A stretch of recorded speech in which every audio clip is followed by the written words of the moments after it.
Namo Myoho Renge Kyo, Namo Myoho Renge Kyo, Namo Myoho Renge Kyo. Hello, friends. I hope this finds you in good health and secure. I'm a little sore, so if you see me doing some weird neck, shoulder motions, earning my keep here on Ms. Sandra's property, putting up fencing, and yeah, the old bones are not as loosey-goosey as they used to be. All right, so we're not quite done with this part before the actual parable, but Shakyamuni is now, we've been reading in the last video, explaining how not just he, but since the beginning of Tathagata, the cosmos, this teaching of the supreme way versus the three lesser vehicles, or semblance karma, dharma, or counterfeit dharma, it's been around. He didn't invent it, is what he's saying in this story. He's saying there are always going to be people of varying capacity. There are always going to be people that need to be nurtured along more than others. There are people who, upon hearing the ultimate teaching, will get it and start practicing it. And there are others that want to understand it, but they've got too many or excessive love attachments for their possessions, including their own bodies, that they can't quite get there. So you have to teach them at different levels, yeah? So that's interesting. At first, he just totally owned for himself that this is what I've had to resort to, not begrudgingly, compassionately, but now you're all raised in decades of this teaching. It's time for you to let go of childish things. So he's been explaining this, and here he's talking about the 12 causes. He's not. Who's talking here? Blah, blah, blah, blah.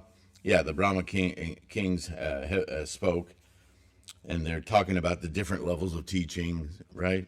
The Four Noble Truths, the 12 divisions, the 12 causes. And we went through them, the Nidana. And so continuing from there, ignorance annihilated, then action is annihilated. The Four Noble Truths say ceasing. So who knows? These are translations, right? The one thing that's clear is that life is a precipitating causal amalgamation of forms.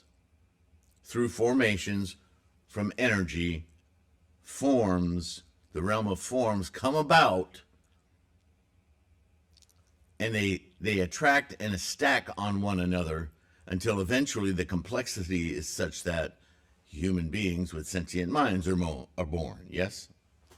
It's a process that starts from the infinitesimal energies through a process of instantiation, yeah? So, working backwards, if you annihilate ignorance, in other words, learn, educate yourself, then action is annihilated. Wrong actions, repercussions, yeah? Action annihilated, then consciousness is annihilated.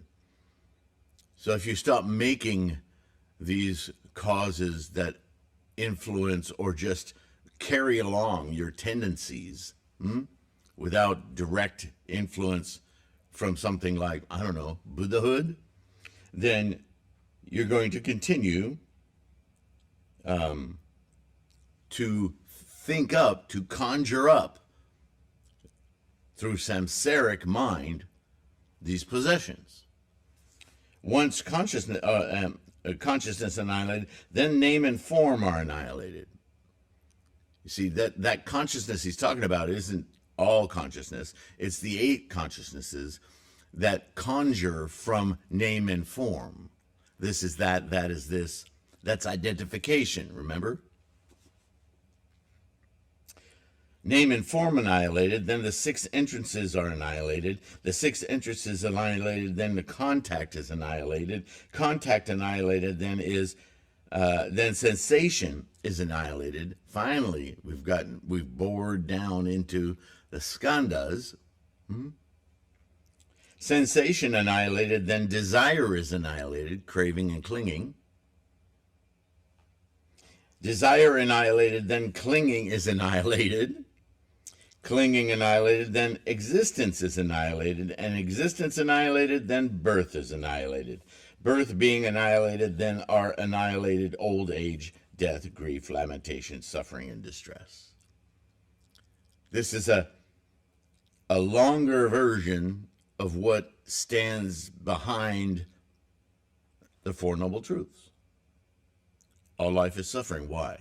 Not because it just is, but because life, as we perceive it samsarically, it's designed to cause us anxiety, stress, suffering, pain, because of the clinging attachments, identification, right? And the process of that identification comes from, just work your way back through this.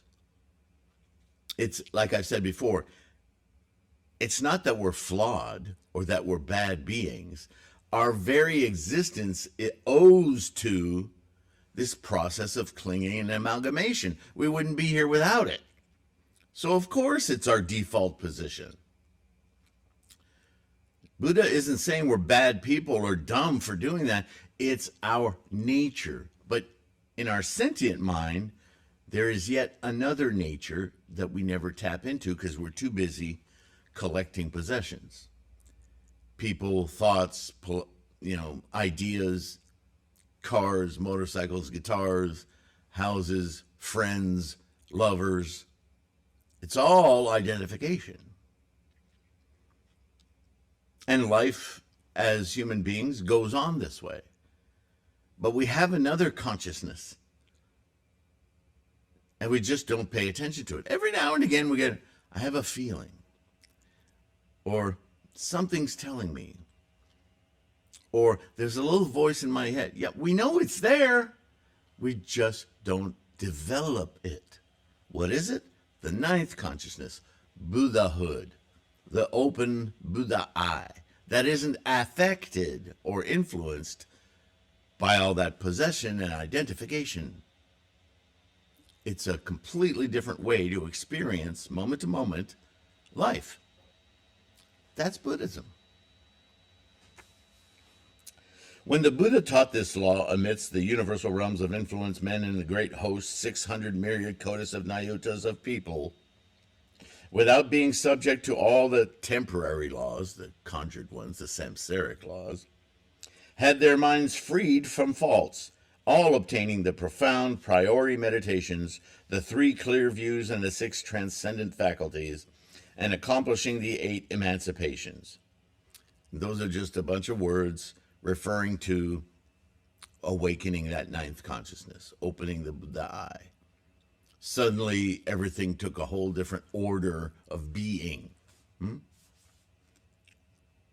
Likewise, at the 2nd, a 3rd, and a 4th time of teaching the law, thousands of myriads of kotis of nayutas of living beings, numerous as the sands of the Ganges, without being subject to all the temporary laws, those conjured laws, imperatives that samsara would have us believe in, had their minds freed from all faults.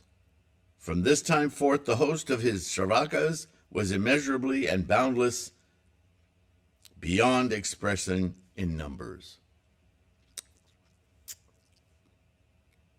Meanwhile, the 16 royal sons, all being youths, left their home and became shramaneras, of keen natural powers, wise and intelligent.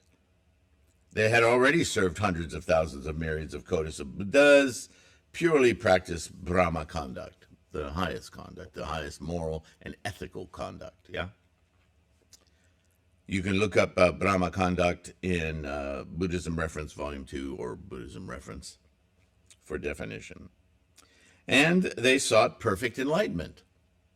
Together, they addressed the Buddha, saying, quote, "World-honored one, all these innumerable thousand myriad kotas of great virtuous Shravakas have already become perfect. World-honored one, teach also to us the law of perfect enlightenment." Well, what do you think he's doing? "And when we have heard it, we will put the lessons into practice. World-honored one, we are longing for the Tathagata's knowledge, the knowledge of life, all life, right? The thought of our inmost hearts, the Buddha does prove and know." There's that typo again. It's amazing how often this happens. Like me losing my pencil right in front of me. Why is dose in there? That's crazy. Then amongst the throng whom the revered wheel-rolling king led, 8 myriad kotas of people, seeing that the 16 royal sons had gone forth from their home, also sought to leave their homes, whereupon the king permitted them. Then that Buddha, on the entreaty of the Shramaneras, when 2 myriad kalpas had passed, in the presence of the 4 groups, taught this great vehicle sutra named the Lotus Dharma Sutra of the Wonderful Law. The law by which bodhisattvas are instructed and which the Buddhas watch over and keep in mind. And keep in mind. Buddhism is about the mind, my friends. And when you reach enlightenment, this law of the wonderful Lotus Dharma flower is what you keep in mind. Namo Myo Renge Kyo. Remember the exhortations that if you enter into a compromised social position, to keep Buddha in mind. Same thing, over and over again. Same thing. When he had taught this sutra, the 16 Shramaneras, for the sake of perfect enlightenment, all received, kept, recited, and penetrated it. While this sutra was being taught, the 16 Bodhisattva Shramaneras all received it in resolve, and amongst the host of Shravakas, there were also those who accepted and discerned it. They understood it. But the other living beings of thousands of myriads kotas of kinds all cherished doubts and perplexities, which is why he has to teach stepping stones, Sravaka, Pratika Buddha, so on. Thereupon the 16 Bodhisattva Shramaneras, knowing that the Buddha had entered the room and was absorbed in meditation, each ascended a law throne, and also for 84,000 kalpas extensively taught and expounded to the 4 groups the Sutra of the Flower of the Wonderful Law. Each of them emancipated 600 myriad kotas of nayutas of living beings, as many as the sands of the Ganges, showing, teaching, benefiting, and gladdening them, and leading them to develop a mind of perfect enlightenment. The Buddha, universal surpassing wisdom, after 84,000 kalpas had passed, arose from his meditation, went up to the law throne, and quietly sat down on it. Universally addressing the great assembly, he said, "Rare are such bodhisattva Shramaneras as these 16, keen in their natural powers and clear in their wisdom, who have paid homage to infinite thousand myriad kotas of Buddhas, constantly practiced Brahma conduct under those Buddhas, received and kept the Buddha wisdom, and revealed it to living beings, leading them to enter into it. Do you all, again and again, draw nigh and revere them. For what reason? Because if Shravakas, Pratyeka Buddhas, and Bodhisattvas are able to accept and understand the law of the sutra taught by these 16 Bodhisattvas, and receive and keep it without spoiling it, all those people will attain the Tathagata wisdom of perfect enlightenment. The Buddha addressed all the bhikshus, saying, these 16 Bodhisattvas ever take delight in teaching this sutra of the Lotus Dharma of the Wonderful Law. The 600 myriad kotas of nayutas of living beings, like the sands of the Ganges, whom each of these bodhisattvas converted, born generation by generation, all following these bodhisattvas, heard the law from them, and all accepted and discerned it. For this cause, they succeeded in meeting 4 myriad kotas of Buddhas, world-honored ones, and at the present time have not ceased to do so. So this also points over and over again to something I've said before. If you meet everyone that you meet or encounter or just are in the vicinity of, in your mind, see their potential Buddha-ness, then these are Buddhas that you're communicating with, being around. With that kind of an attitude and intent, be ready to assist, then you radiate out Buddha-ness. You cannot fail to touch the lives of everyone, not only that you encounter, but that are in your environs.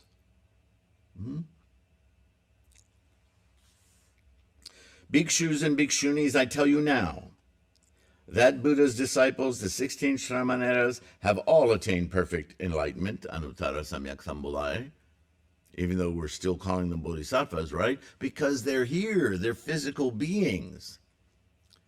Buddha-ness, is in the mind. It's not a thing you can grab out of the air. It's not a thing that I can grab a bunch of and hand you. It's something you must accomplish in your mind. It's not a thing. It's a state of being. And in all countries, in every direction, at the present time, are teaching the law and have infinite 100,000 myriad kotas of bodhisattvas and shravakas as their followers. 2 of those Shramaneras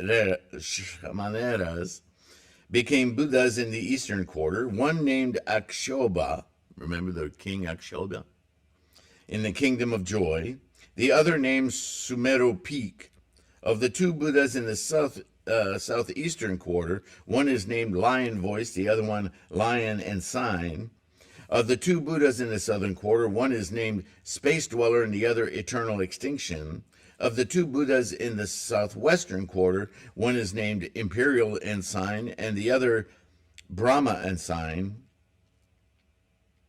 Of the 2 Buddhas in the western quarter, one is named Amita and the other He who has passed through all the sufferings of the world. He gets a long name. Remember, there's 16 of them. Of the 2 Buddhas in the northwestern quarter, one is named Tamalapatra, spiritually pervading sandal odor.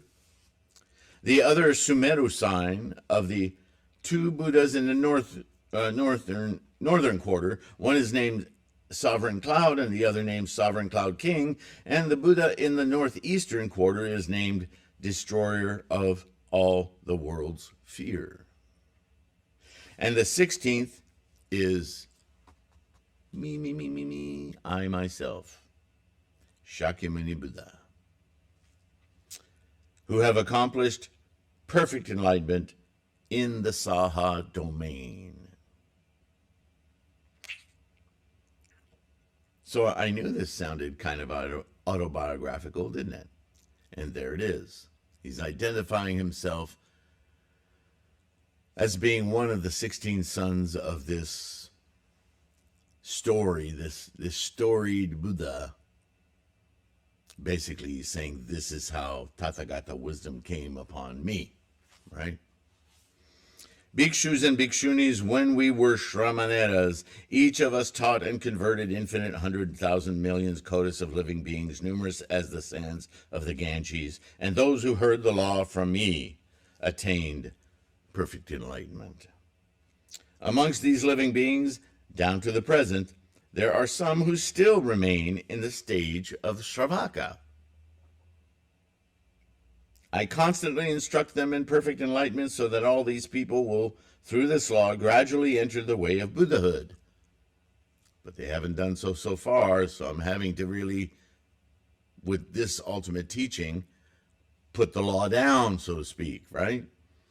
Stop pussyfooting around. Do it now. For what reason? Because the Tathagata wisdom is hard to accept and hard to understand. All those living beings, innumerable as the sands of the Ganges, whom I converted at that time, are you, yourselves, bhikshus, and will be my Shravaka disciples in future worlds after my extinction. You will continue to do what you do once I'm gone. But you must accept and understand that Buddha is just waiting for you to awaken it. It's already what you are, what you're capable of. I believe this is why the Lankavatara was written. Stop spending so much time adhered to words and phrases and start thinking about what those words and phrases are talking about, the meaning for them, right? That's why we invented language, to have some way of corresponding meaning, understanding deeply the process of life. But then we got enthralled with language. Why not? Samsara, right? Ooh, another thing to own. Vocabulary. Missing the point. Language isn't for language. Language is for communicating something not language. Anyway, continuing on. After my extinction, there will also be disciples of mine who, not hearing this sutra, nor knowing nor apprehending the course which bodhisattvas pursue, will by their own merits conceive the idea of extinction and enter what they think is nirvana. But in other domains, wherever they may go, I shall still be Buddha, though under different names. There will always be instantiations of Tathagata, as we all are. We limit ourselves by claiming an identity of, I'm a great student. I'm a great Shravaka. I hear the words. They're magnificent. They're amazing. Well, I can't ever get there. Why do we make that decision? If it's not cultural or endemic and pounded into our heads constantly. Why can't we just put that aside and say, I'm going to enliven my Buddhahood now. Namo Myo Renge Kyo.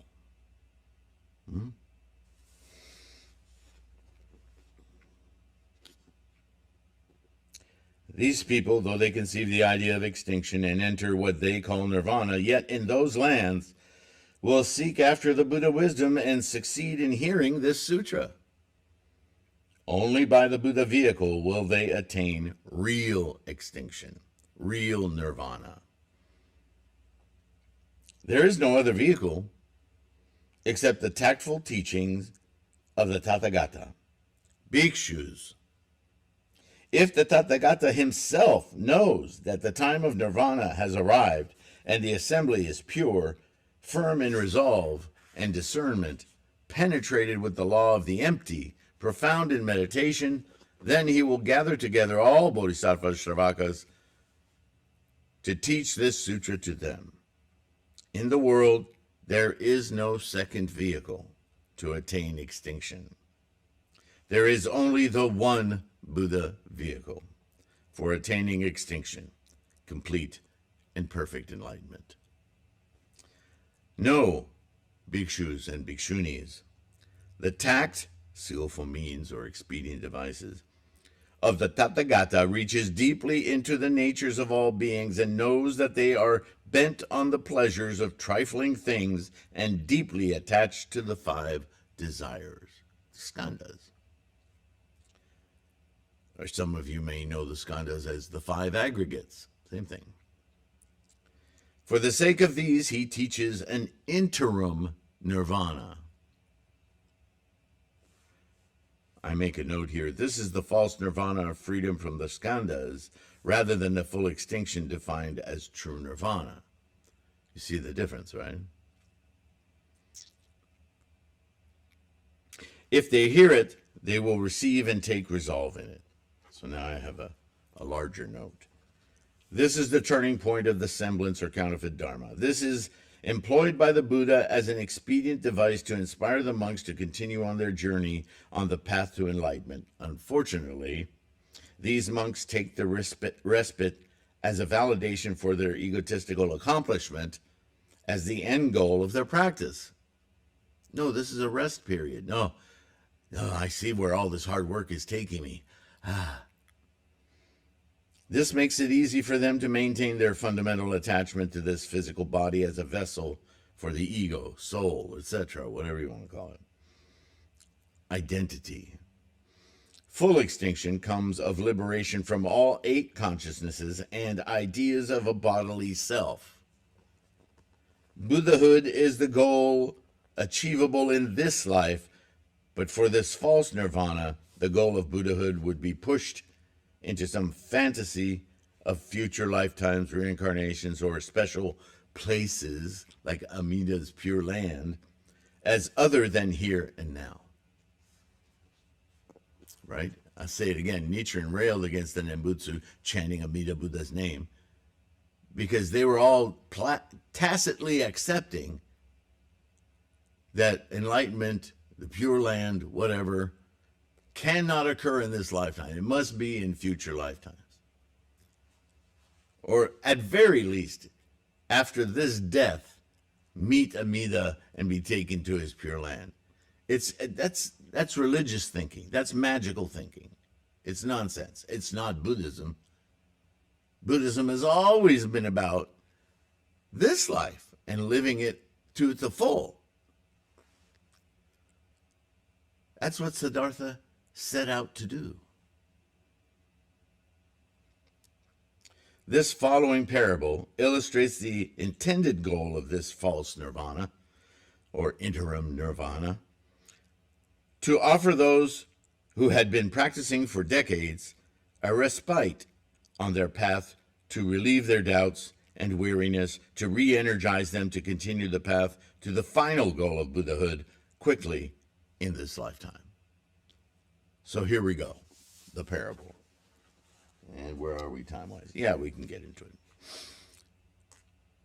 Suppose there is a fearful region, 500 yohanas in extent, through which lies a perilous and difficult road.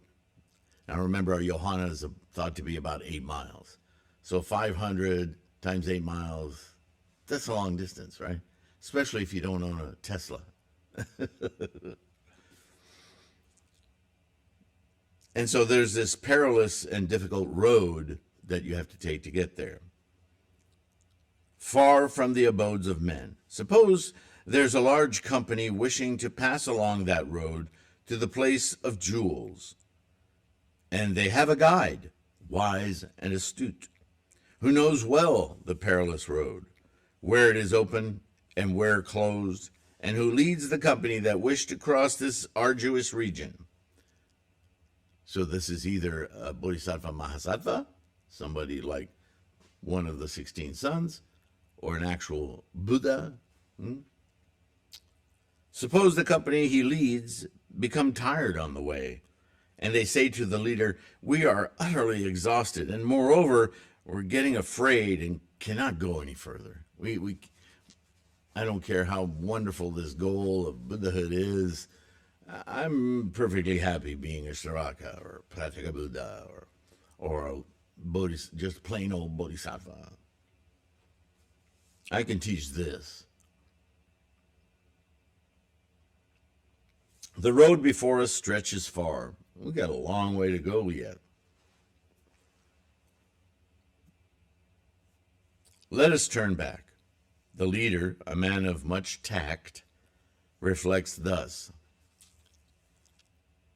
Reflects thus. These people are really to be pitied. Can't you muster the will? It's not that much further. Surely the goal, even if you haven't experienced it yet, you can justify the ardor of getting there. How can they give up such a great treasure and want to turn back? He thinks to himself. Reflecting thus by a device, in the midst of the perilous road, he conjures a city, over 300 yohanas in extent, and says to the company, "Don't fear, and do not turn back. Stay on your march toward Buddhahood. In the meantime, here is this great city in which you may rest and follow your own desires. Go ahead, pleasure yourself. If you enter this city, you will speedily be at rest, and if you then are able to go forward to the place of jewels, you proceed." Okay, here's a campground. Rest up, drink plenty of water, eat some of the fine foods, get a good night's sleep, and in the morning, we'll be re-energized and we can go.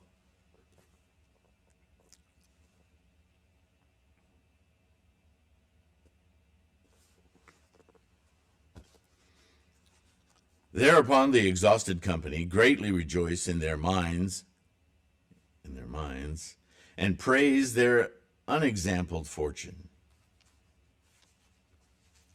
Now indeed we escape this deluded and malicious way. Let us speedily be at ease. Then the company proceed into the Conjured City, imagining that they have arrived at their destination. That's the false nirvana, right? The intermediate nirvana, and are settled in comfort. We achieved something. Yes, I'll have a pina colada. Well, no. But when the leader perceives that the company are rested and are no longer fatigued, he makes the Conjured City disappear.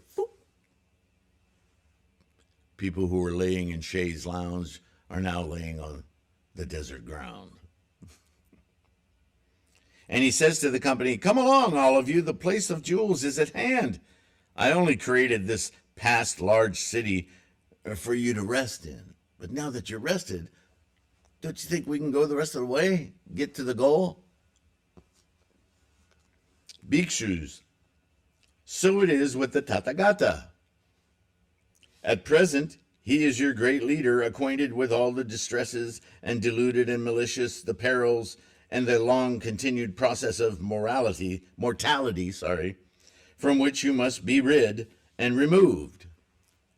So interesting, the word Tathagata here being used as not only as it is embodied in Shakyamuni Buddha, but also that ninth consciousness is in all of us. So that little voice in the back of your head goes, "Yeah, I'll always regret it if I don't go all the way."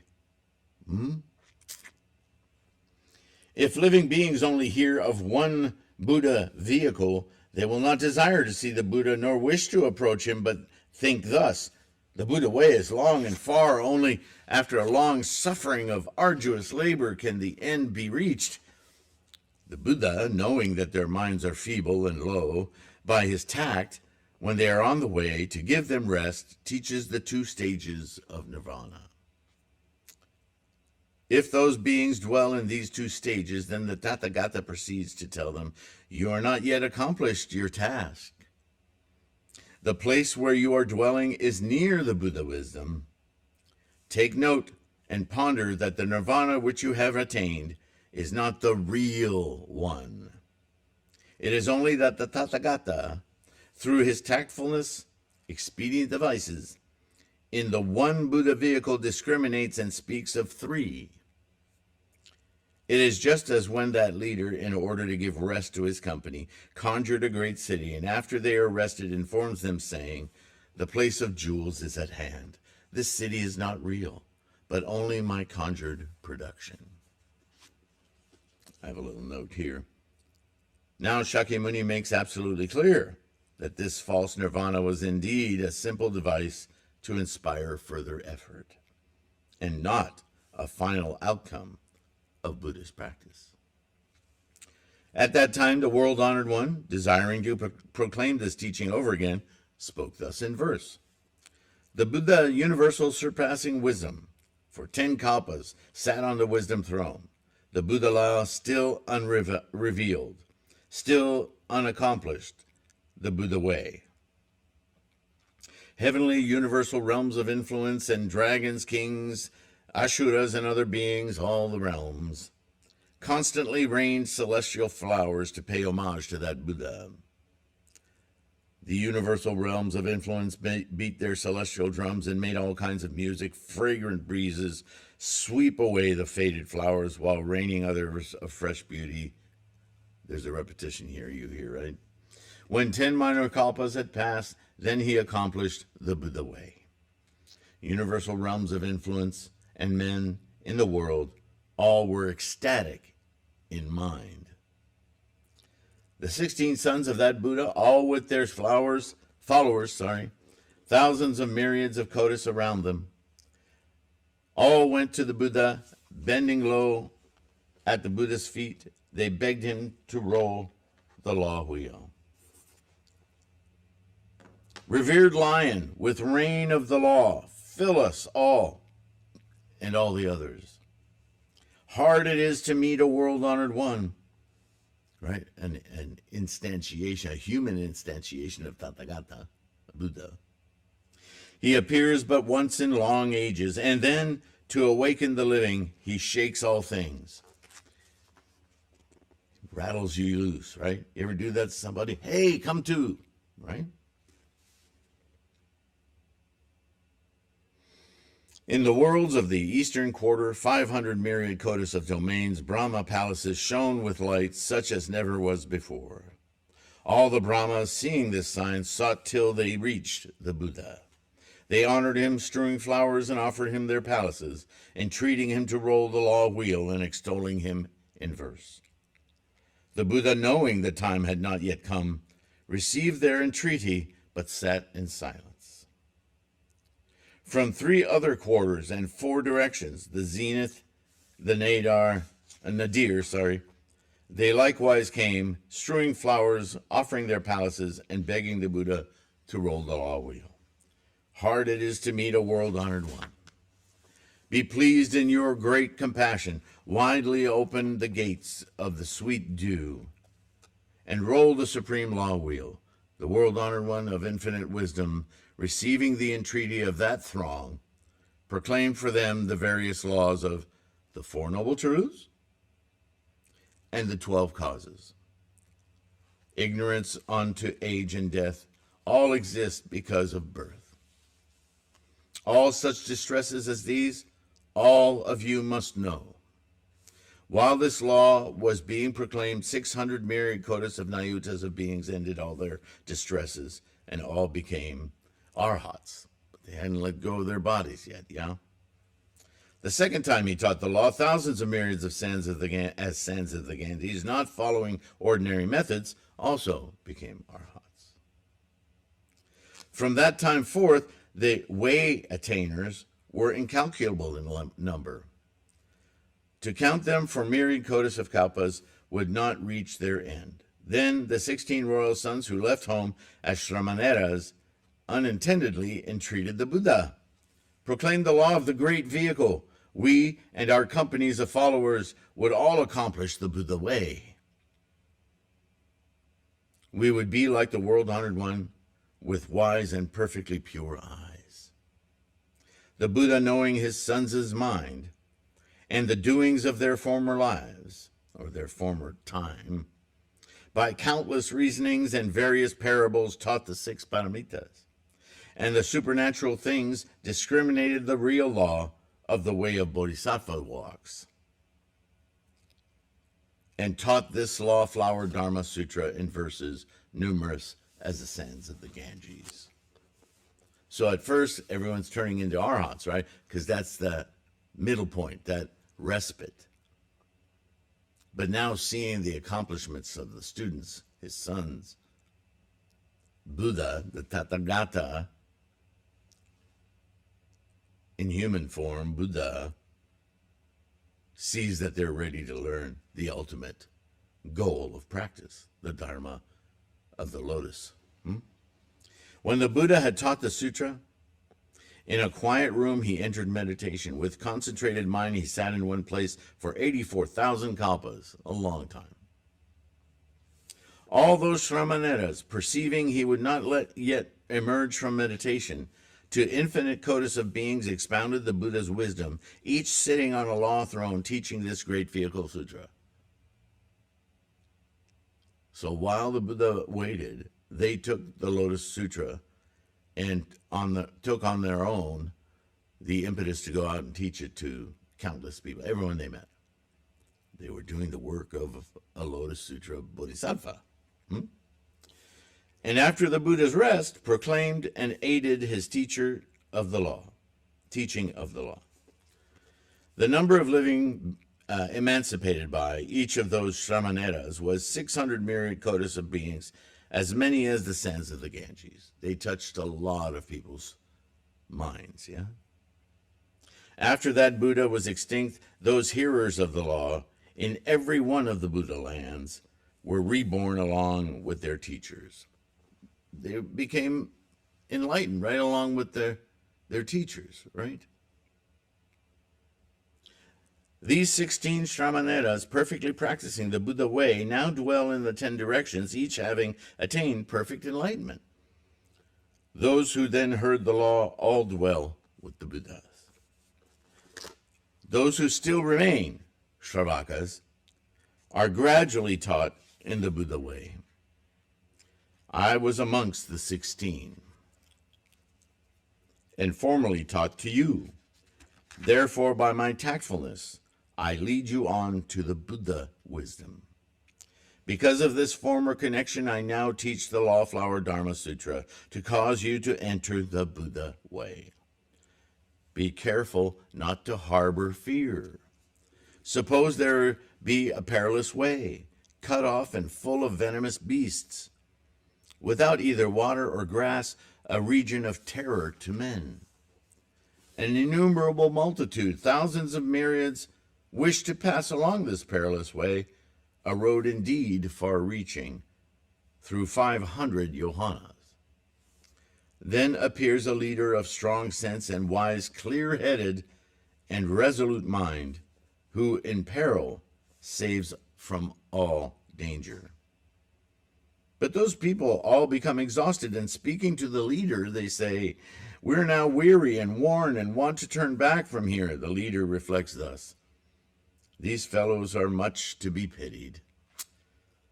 How can they want to turn back and miss such great treasure?" At that instant, he thinks of a device. "Let me exert supernatural power and make a great conjured city, splendidly adorned with houses, surrounded with gardens and groves, streamlets and bathing pools, massive gates and lofty towers, full of both men and women." Having made this transformation, he pacifies them, saying, "Do not fear. Enter all of you into this city and let each enjoy himself at will." When those people had entered the city, their hearts were full of joy. They forgot all about them being weary and worn. Although only of rest and ease, and considered they had been emancipated. Well, this is it. This is what all our hard work has been for. No. When the leader knew that they were rested, he assembled and addressed them, saying, "Let all of you push forward. This was only an illusory city. Seeing you all worn out and wanting to turn back midway, I therefore, by a device, temporarily made this city. Do you now diligently advance together to the place of jewels? I, too, in like manner, am the leader of all beings. Seeing the seekers of the way midway becoming wearied and unable to cross the perilous ways of mortality and earthly cares,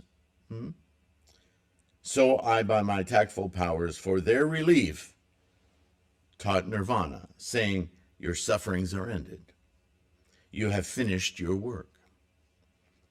When I knew you had reached nirvana and all become arhats, then I gathered you all together and taught you the real law. Buddhas, by their tactful powers, separately teach the three vehicles. But there is only one, the one Buddha vehicle. It is for the resting place that two are taught. Now I teach you the truth. What you have reached is not the real extinction. For the sake of obtaining the Buddha's perfect knowledge, Myoho Renge Kyo, exert yourselves with the utmost zeal. Double down. Let's go. When you have proved the perfect knowledge, the 10 powers, and so on of the Buddha laws, and perfected the 32 signs, then that is real extinction. The Buddhas, the leaders, for the sake of giving rest, call it nirvana. But perceiving this rest should be ended, they lead them on into Buddha wisdom. So it's a very important chapter, isn't it? I have a note at the end here. We'll finish with that. Yeah, that'll be enough for today. Next chapter, chapter 8, 500 disciples receive predictions of Anuttara Samyak Sambodhaya.